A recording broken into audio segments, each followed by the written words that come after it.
Très rapidement, je pense qu'il est très important que cette Assemblée, et qui est finalement aujourd'hui une exception qui confirme la règle sur les notions de débat, parce que même nous n'avons pas des compétences régaliennes, évidemment.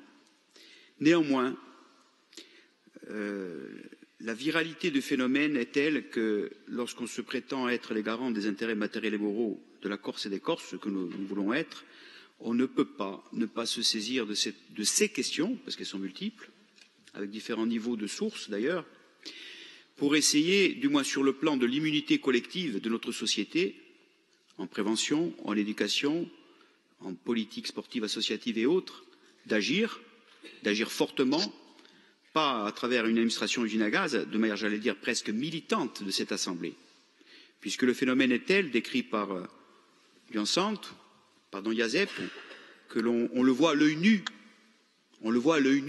sur le cours Paoli de Corté. À l'œil nu, et puisqu'on le voit à l'œil nu, on arrive au deuxième niveau.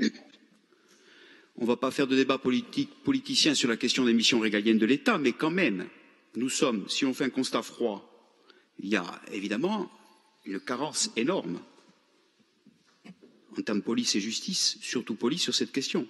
Alors après, on nous explique que c'est parce qu'il y a une proximité, des gens qui vivent en Corse, qui ne veulent pas agir, etc. D'accord, compréhension du phénomène de la proximité qui fait que les gendarmes ne viennent pas ou les policiers ne viennent pas, c'est une chose. Mais vivre entre le marteau et l'enclume de la non-intervention systématique, c'en est une autre. Or, je pense que les questions de police et de justice, même si elles sont régaliennes, la police et la justice, elle est rendue au nom du peuple. Et les élus du suffrage universel doivent avoir des comptes, parce que les questions de sécurité et de justice, on ne doit pas dire elles sont régaliennes, donc Ponce Pilate. Non, c'est à l'État. Non, non. On doit savoir ce qui se passe, pourquoi les choses ne sont pas faites, quelle politique pénale, pourquoi il y a des déficiences de l'utilisation des forces de police lorsqu'elles sont appelées, puisqu'on vit dans une société de proximité et qu'on le vit tous les jours, sur des phénomènes qui touchent nos jeunes, qui nous détruit.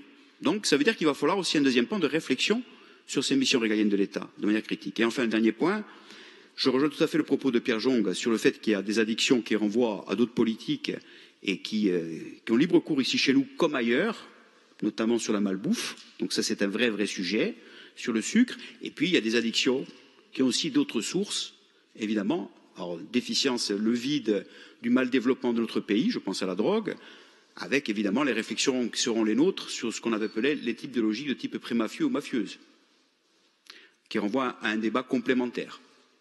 Voilà ce que j'avais à dire. Donc je salue évidemment cette motion comme les autres. Je crois qu'il est de notre devoir de nous engager sérieusement, pour prendre un terme qu'a utilisé Jean-Martin Mondologne, dans cette voie, parce qu'il y a péril en la demeure.